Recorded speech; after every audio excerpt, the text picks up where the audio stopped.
the time it's going to take to get people in and out, not only our staff but customers as well, we have to take precautions.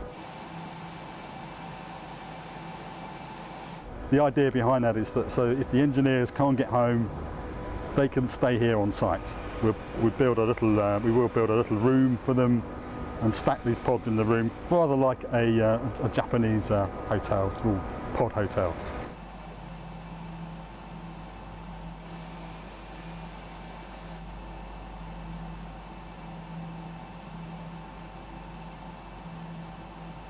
It's a very comfy place. I mean, I've been sitting in here for a little while now and I feel fine. I don't feel cramped, I don't feel uncomfortable. When the doors are shut, it's not exactly noisy. You can't hear any of the equipment outside. So, yeah, it's quite pleasant. Well, yeah, it's definitely a good idea. So, I mean, we can be on site 24 hours a day, no matter what. So, yeah, with extra people in the city, we pretty much can't get to site on time if we don't have them.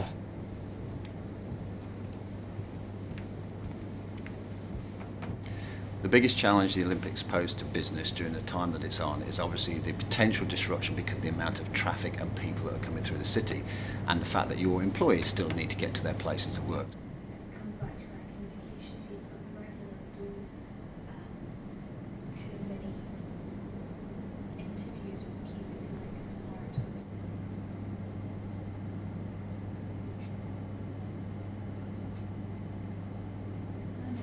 The best plan is the one that people don't see happen.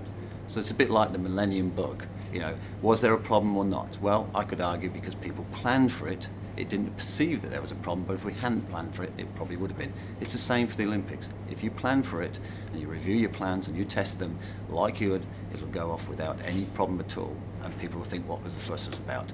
That's the perfect continuity plan, because that is true business continuity. Nobody notices what's happening.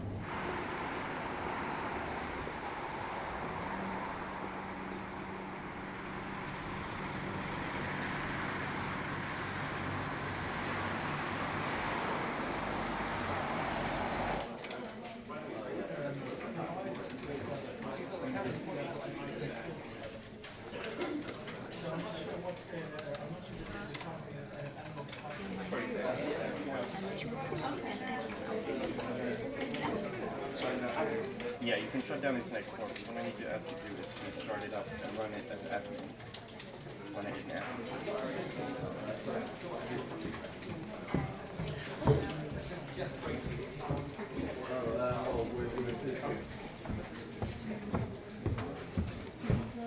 We've got technologies that allow everyone here to be able to access everything that they need from the systems remotely and over the web. We've got telephony systems in place that allow us to reroute calls to home workers or reroute calls across our global network of subsidiaries and offices so that our customers don't see a difference.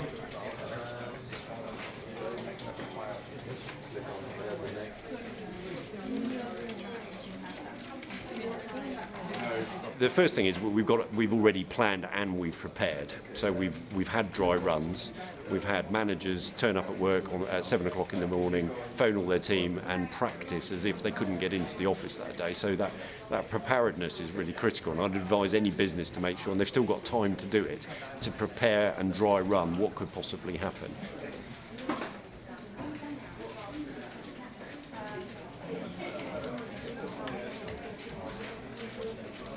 You can't ignore it. So as a CEO, I think you've really got to spend time preparing. I think hope for the best and plan for the worst.